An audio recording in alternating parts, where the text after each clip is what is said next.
Vamos al texto bíblico. Estamos extrayendo nuestros mensajes esta semana del libro de Judas, de la epístola de Judas. Yo quisiera desafiar a los hermanos predicadores, y esta mañana debe haber muchos aquí, predicadores laicos, predicadores, ministros. Yo quiero desafiarlos a predicar la palabra de Dios, a tomar el texto bíblico, a arrodillarse, a tratar de entender, a pedir que el Espíritu ilumine el entendimiento para entender qué es lo que quiere decirle a la iglesia. El predicador no puede llegar al púlpito para predicar lo que él quiere, lo que él piensa. La responsabilidad del predicador es predicar lo que Dios quiere decirle a su iglesia. Y lo que Dios quiere decirle a su iglesia está en la palabra de Dios. Yo siempre digo que si no hubiera Biblia, no habría predicación. La predicación existe porque existe la Biblia. La predicación es la exposición de la palabra de Dios. Y esta mañana o estos días hemos estado analizando textos de la epístola a Judas. Hay algunas características de este libro que no he estado mencionando durante la semana. Por ejemplo, voy a quedarme en el púlpito porque tengo que leer algunas cosas. Primero, si tú abres la segunda epístola de Pedro, capítulo 2, vas a ver que da la impresión de que Judas le copió a Pedro, o Pedro le copió a Judas. Ahora,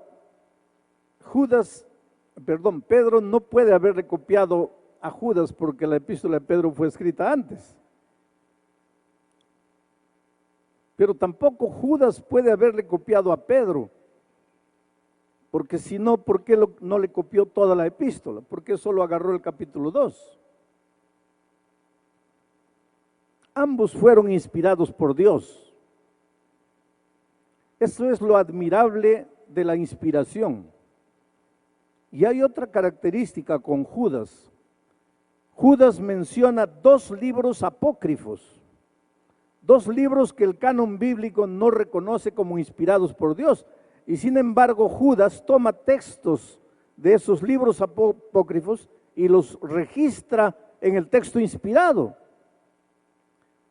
Y aquí hay otra cosa interesante. Cuando Dios inspira al escritor bíblico, lo inspira con su cultura, con su personalidad. El escritor bíblico entonces escribe el mensaje que le ha sido inspirado, pero puede usar figuras de lenguaje, puede usar cosas que ha leído, que ha oído, que ha visto, y va a registrar todo eso con su personalidad. Si es un hombre enérgico, lo va a registrar de manera enérgica. Si es un hombre más suave, lo va a registrar de manera suave. Por eso la Biblia tiene diferentes características. Judas fue un escritor inspirado. Escribió muchas de las cosas que Pedro escribió en su segunda epístola, capítulo 2. Echó mano también de citaciones de libros apócrifos. Yo no tengo tiempo para explicar todos esos detalles, pero si ustedes leen van a ver.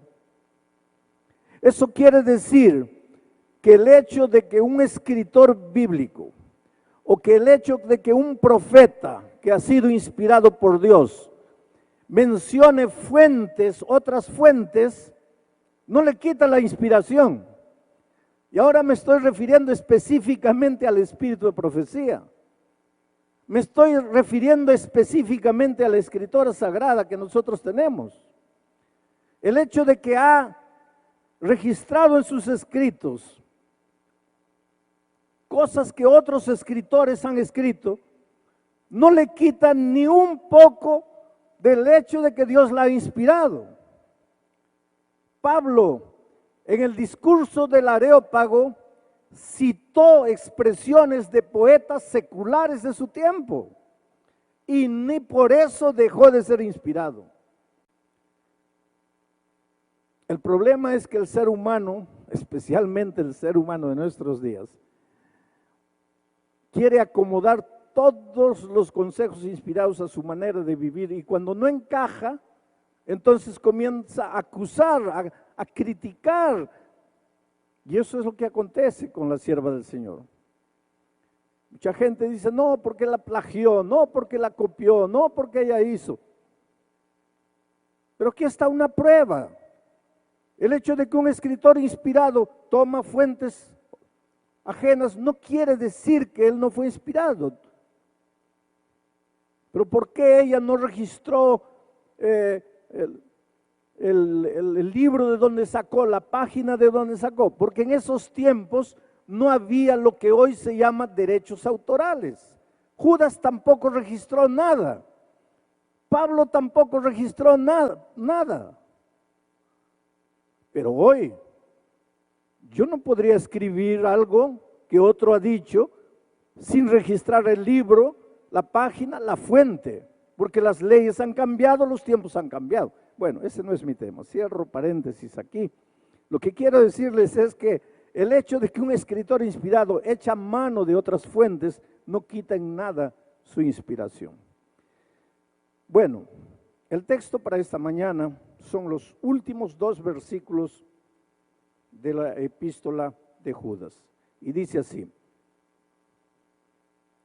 y aquel que es poderoso para guardaros sin caída y presentaros sin mancha delante de su gloria con gran alegría, al único y sabio Dios, nuestro Salvador, sea gloria y majestad, imperio y potencia, ahora y por todos los siglos.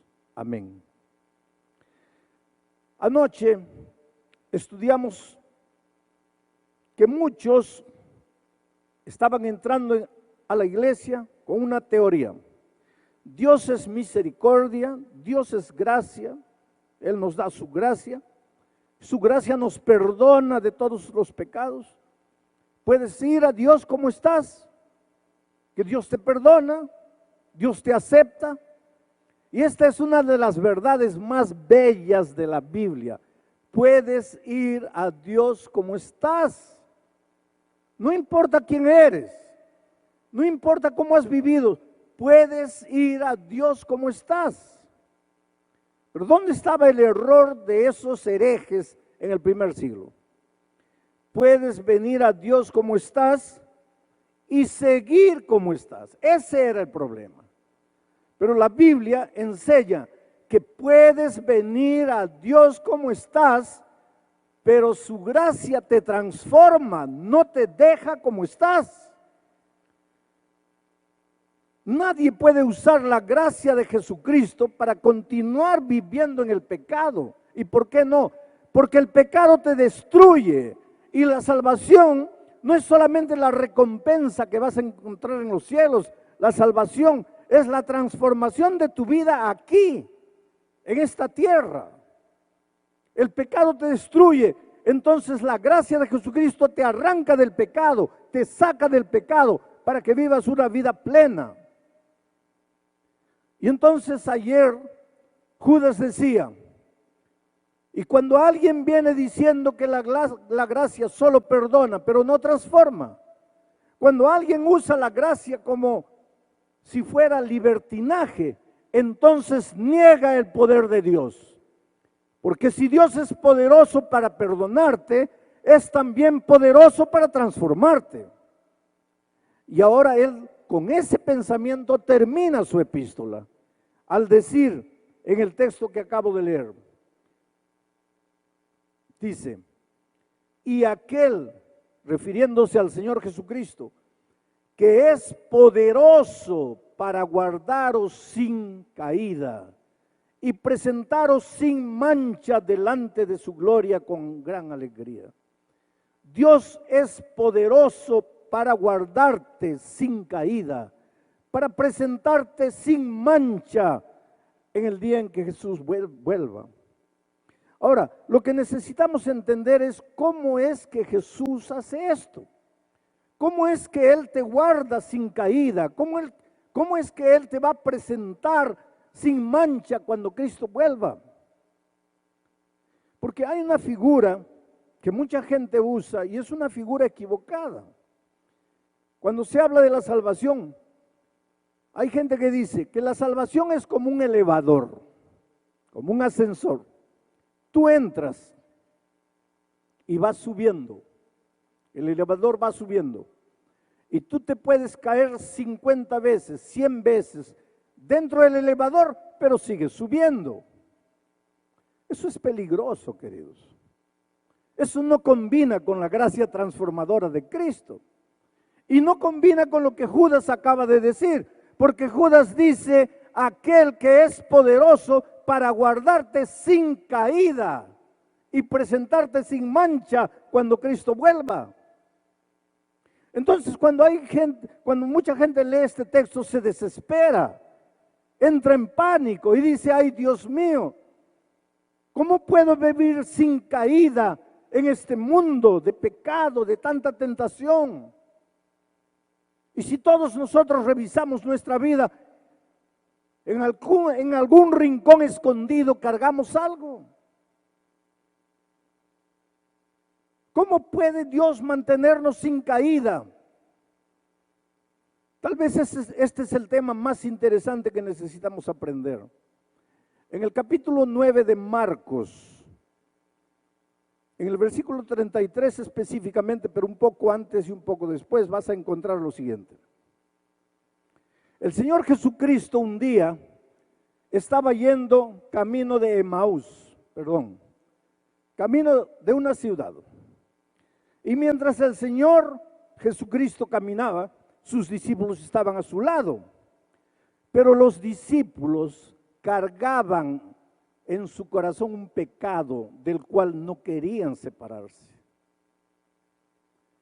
Pero ellos descubrieron una cosa, que al lado del Señor Jesucristo es imposible pecar. Coloca esto en tu cabeza.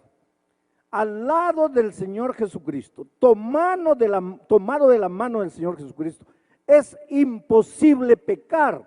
Porque Pablo dice, ¿qué comunión hay entre la luz y las tinieblas? Entre la justicia y la injusticia. Entre Cristo y Satanás no hay comunión. Si estás en Cristo, no vas a pecar. Pero ¿cómo peco a pesar de haber aceptado a Jesucristo ya en el pasado? ¿Cómo estoy cayendo siempre? Es porque te estás separando de Jesús. Porque vuelvo a repetir, al lado de Jesucristo no hay lugar para el pecado. Y Judas confirma, dice, Él es poderoso para mantenerte sin caída. El secreto está en la expresión en Cristo. Estoy escribiendo la devoción matutina para el año 2018. Y el título de la devoción matutina es En Cristo. Y estoy comentando todos los textos, todos los versículos de la Biblia que mencionan en Cristo, en Jesús, en su gracia, en Cristo. El secreto es estar en Cristo, porque al lado de Jesús no hay lugar para el pecado. Entonces un día Jesús y sus discípulos estaban caminando y sus discípulos comenzaron a quedarse para atrás. Y Jesús también comenzó a disminuir los pasos, pero se dio cuenta que cuando Él disminuía los pasos, los discípulos disminuían más. Evidentemente Jesús pensó, estos quieren quedarse para atrás, no quieren mi compañía. Y entonces Él siguió adelante. Cuando llegaron a la casa, Jesús los reunió, Marcos 9:33, y les preguntó, ¿qué discutían ustedes cuando veníamos andando por el camino? ¿Por qué se quedaron para atrás? Y el texto bíblico dice que ellos se quedaron calladitos, en silencio. ¿Por qué? Porque por el camino habían discutido quién de entre ellos era o sería el mayor. ¿Quién de entre ellos sería el más grande? Ah, queridos, Los discípulos tenían un pecado escondido. No era adulterio, no era droga, no era alcoholismo, no era homosexualismo. Los discípulos tenían escondido en su corazón el más terrible de los pecados, el origen de todos los pecados, el primer pecado que surgió en el corazón de Lucifer. Ellos escondían en su corazón el problema del pecado del orgullo. Ellos no eran víctimas de algún pecado simple como adulterio. Ellos eran víctimas del pecado terrible del orgullo. Solo que nosotros los seres humanos medimos las cosas de otra manera. Y les voy a hacer un ejemplo. En una comisión de nombramientos, y ustedes en estos días deben estar en comisión de nombramientos, a veces una iglesia puede verse en la encrucijada porque no hay a quien colocar de anciano y tienen dos nombres, Pedro y Juan, y no saben a cuál de ellos colocar, porque ni Pedro ni Juan son perfectos. Entonces alguien levanta la mano y dice, bueno, yo creo que el más indicado es Juan. Es un poquito orgulloso, pero es el mejor. Y lo nombran. Pero tú jamás vas a ver en una junta de nombramientos alguien decir así, bueno, tenemos solo a Juan y a Pedro. Juan es un poquito homosexual, pero está bien. Eso jamás. Porque para ti homosexualismo es terrible. Adulterio es terrible, asesinato, robo. Para ti eso no tiene perdón. Pero para Jesús, el padre de todos los pecados, la raíz de todos los pecados, es el orgullo. Y los discípulos eran víctimas del orgullo. Por eso digo, el problema de ellos no era simple, era mucho más profundo que el adulterio. Era el problema del orgullo, la raíz de los otros pecados. Y ellos descubrieron una cosa, que al lado de Jesucristo no se puede pecar. En Cristo no hay derrota. En Cristo solo hay victoria. Pero a veces se sentían tan tentados, el pecado del orgullo los seducía, les picaba dentro, pero ellos descubrieron que al lado de Cristo no se podía. Entonces, ¿qué es lo que hacían? Se separaban. Déjalo ir, déjalo ir. Porque al lado de Jesús es imposible pecar. Aquel que es poderoso para guardaros sin caída. Entonces ellos se separaban de Jesucristo para practicar el pecado. Pero al separarse de Jesucristo, practicasen o no practicasen, ya estaban en situación de pecado. Ya estaban lejos de la justicia, ya estaban lejos de la salvación. Nosotros nos cuidamos solamente con los actos pecaminosos, pero generalmente no nos cuidamos con la situación pecaminosa, que es la raíz de nuestros actos pecaminosos. Entonces, ¿cuál es la solución? ¿De qué manera Judas promete que aquel poderoso para guardarnos sin pecado? ¿Cómo es que Jesucristo nos guarda sin pecado? Es simple. Necesitas estar en Cristo. Necesitas no separarte de Jesucristo. Necesitas agonizar en Cristo. Necesitas llorar en Cristo. Cuando las luces de la tentación vienen, en lugar de decir, no voy a pecar, no voy a pecar, ve a Jesucristo y no lo sueltes, porque al lado de la justicia no hay lugar para el pecado. El problema es que nosotros tenemos algunos secretos, entre comillas, para vencer el pecado, porque ya he escuchado decir que toda tentación dura 3 minutos, que si tú aguantas la tentación 3 minutos ya eres victorioso. Entonces cuando llega la tentación comienzas a contar, a ver, 1, 2, 3, ya, 1 minuto. Ya está llegando al clímax de la tentación, 1 minuto y medio, ya. Vencí. Sí, venciste tú. ¿Y tu justicia qué es? Trapo de inmundicia. Venciste tú con tu dominio propio, con tu autodisciplina.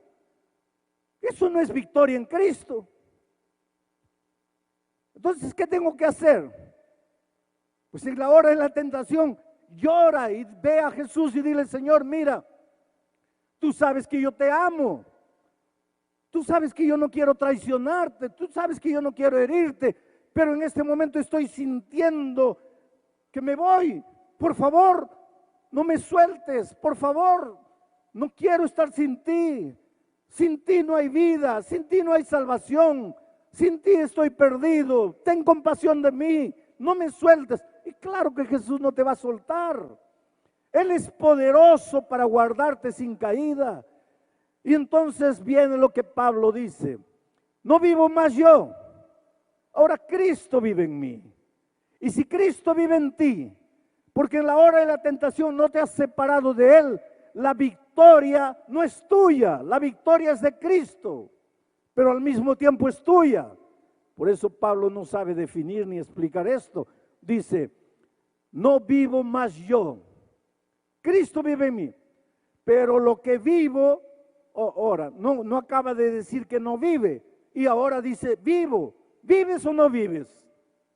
Es que cuando tú vas a Cristo, su voluntad santificada se junta con tu voluntad pecaminosa y se transforma en una voluntad todopoderosa. La victoria es de Cristo, pero es tuya. Es tuya, pero es de Cristo, porque no vives tú, Cristo vive en ti. Pero ahora vamos a dejar de frases románticas. ¿Qué cosa significa Cristo vive en mí? Porque nosotros hablamos, Cristo vive en mí. Andar agarrados de la mano con Jesús.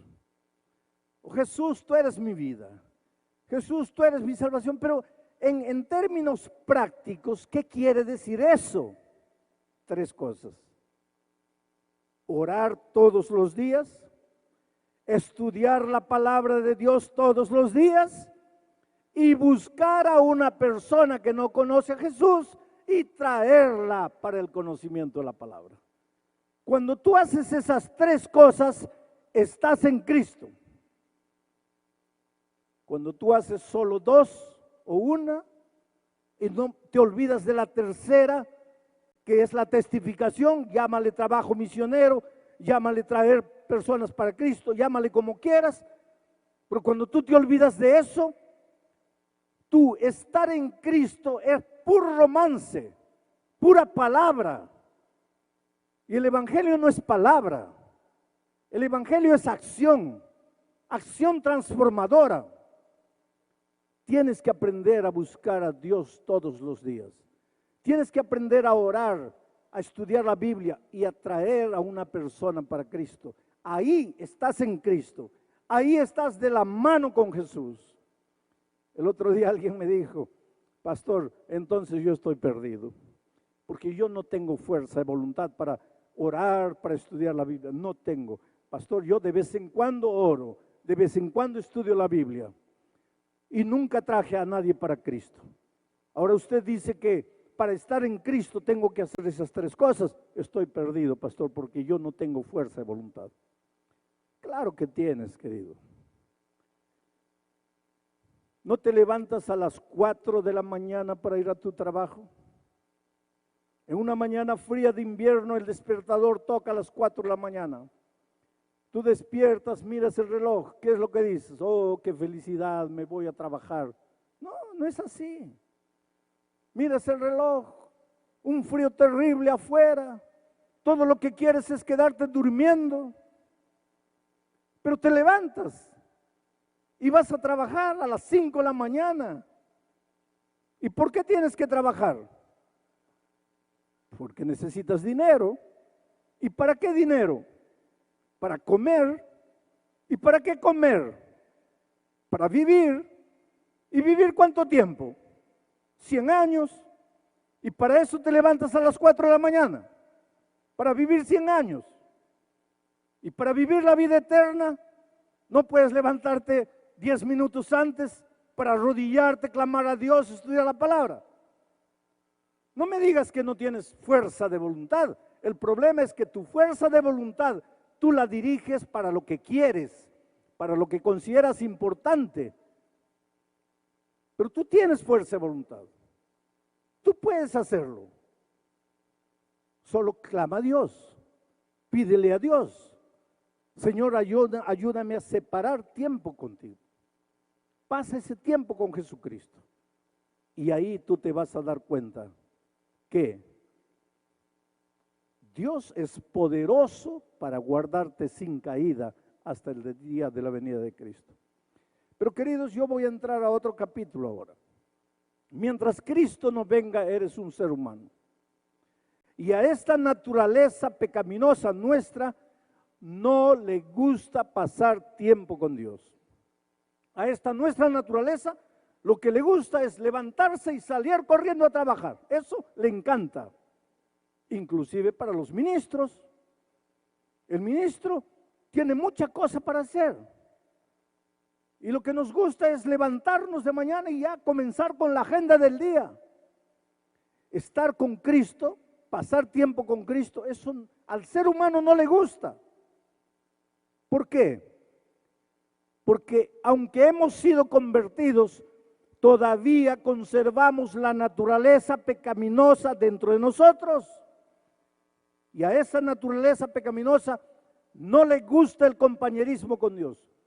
Esa naturaleza pecaminosa es especialista en disfrazar, en engañar, en aparentar, en mentir. Pero a esa naturaleza no le gusta el compañerismo con Dios. Por lo tanto, constantemente vivimos cayendo. Y no caemos porque Dios no tenga poder para mantenernos sin caída. Caemos porque nos separamos de Jesús. Y al separarnos de Jesús, pues la consecuencia es caer. ¿Y qué hacer? Pues aquí entra la gracia maravillosa de Cristo. Levántate. Y si me caigo 50 veces, es porque 50 veces te has separado de Jesús. ¿Y qué hago, pastor? Levántate. Y si me caigo 1500 veces, pues 1500 veces te has separado de Jesús. Pero ¿y qué hago ahora? Pues levántate. Si un día llegaremos al cielo, primero, es porque Cristo nos levantó. Es porque cada vez que caímos, llevados por nuestra naturaleza pecaminosa, clamamos a Dios, le suplicamos y Él nos extendió la mano. Te digo una cosa, querido, el Señor Jesús te ama. Nunca pienses que Dios es un profesor malo que está con ganas de desaprobarte o reprobarte. Jesús te ama. Lo que más quiere Jesús es tenerte en el reino de los cielos. Tu lugar está reservado en el reino de los cielos. Tu herencia está reservada. Yo vengo de una familia grande, 9 hijos, padre, madre. Cuando mi padre ya estaba anciano, le hicieron una fiesta de cumpleaños. Yo no estaba, yo estaba en Brasil. Pero mis hermanos me contaron que le hicieron una fiesta como a niño.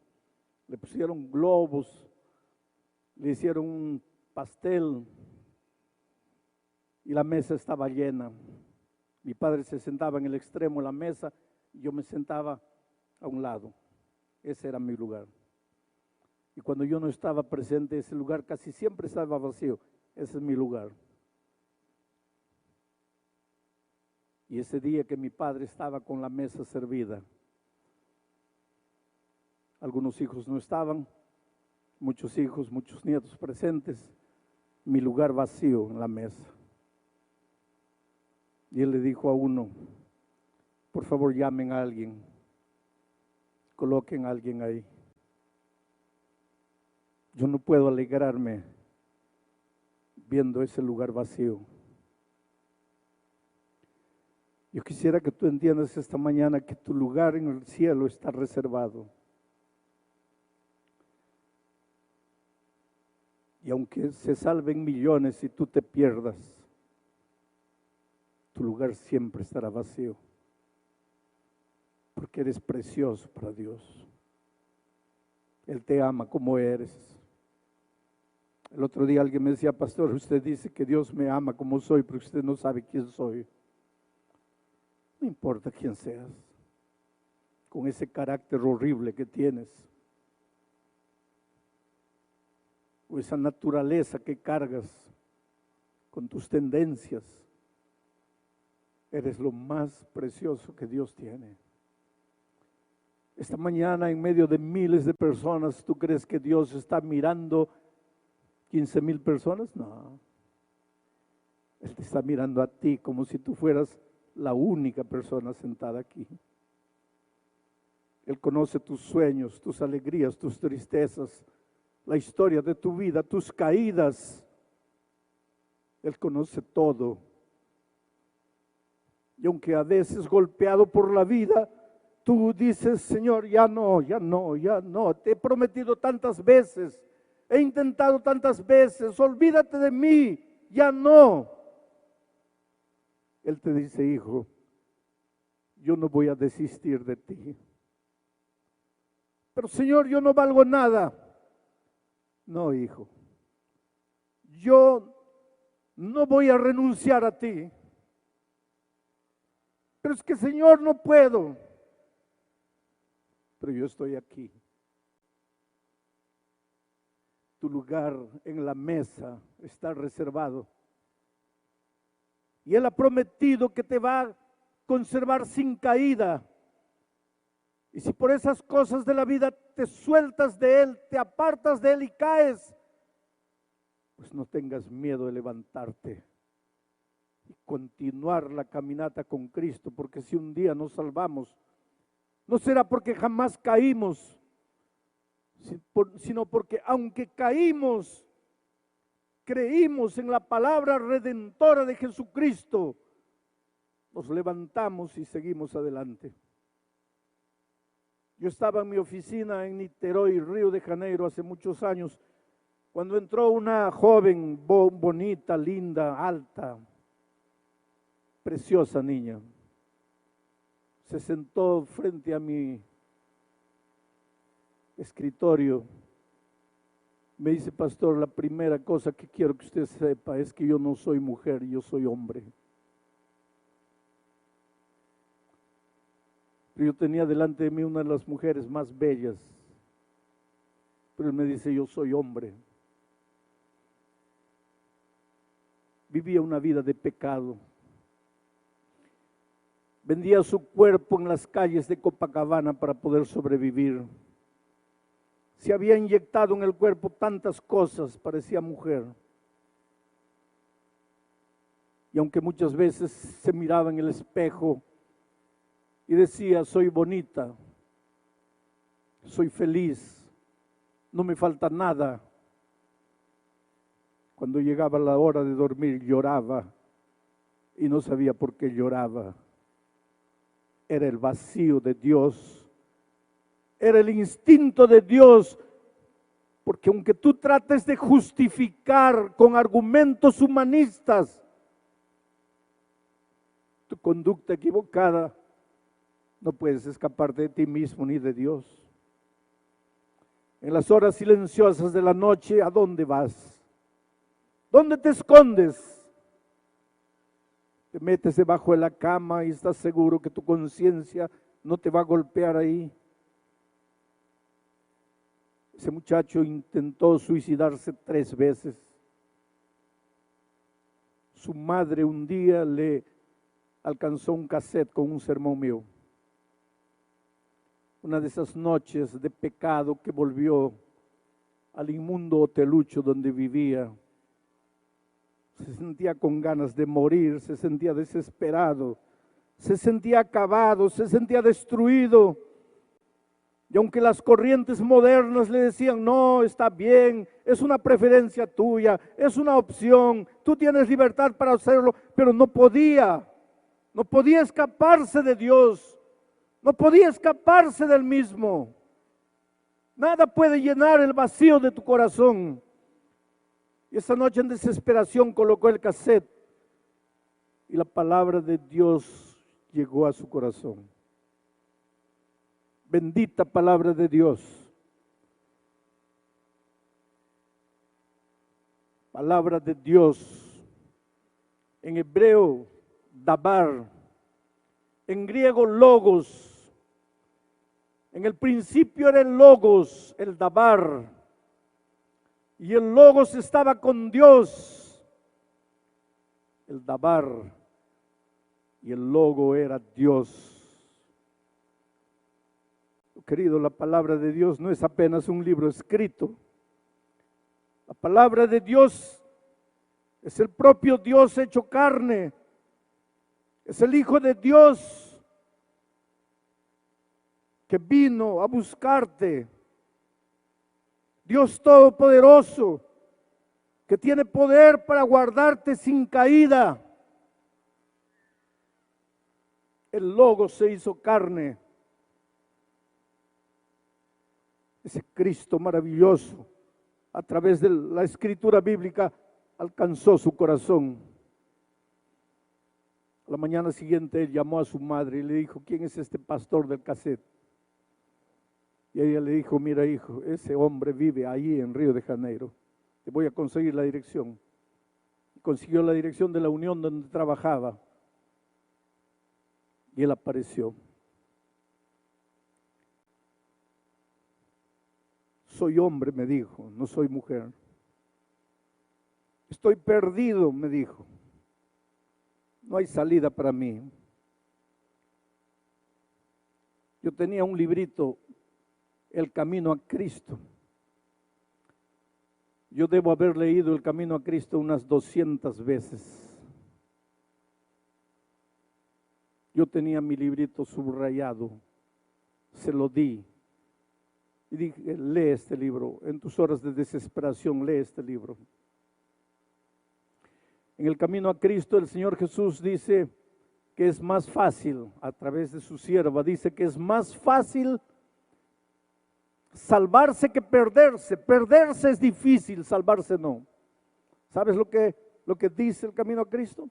¿Podrá el hombre decir no? ¿Podrá el hombre resistir? ¿Podrá el hombre no querer? Pero si no lo hace, el Señor lo salvará. ¿Sabes lo que está diciendo? Que para perderte necesitas un día parar en la vida, mirar a Dios y decirle, mira Dios, escúchame bien, no quiero salvarme, quiero perderme. Porque si tú no le dices eso, Él te va a salvar. Su gracia es maravillosa, su amor es infinito, te va a alcanzar, su misericordia te va a conquistar. Va a tener que llegar un día en que caigas de rodillas y digas, Señor, no tengo más a dónde esconderme de tu amor, no tengo más a dónde correr de tu gracia. Y el día que te dejes encontrar, ese día tú no tienes idea de lo que Dios va a hacer en tu vida.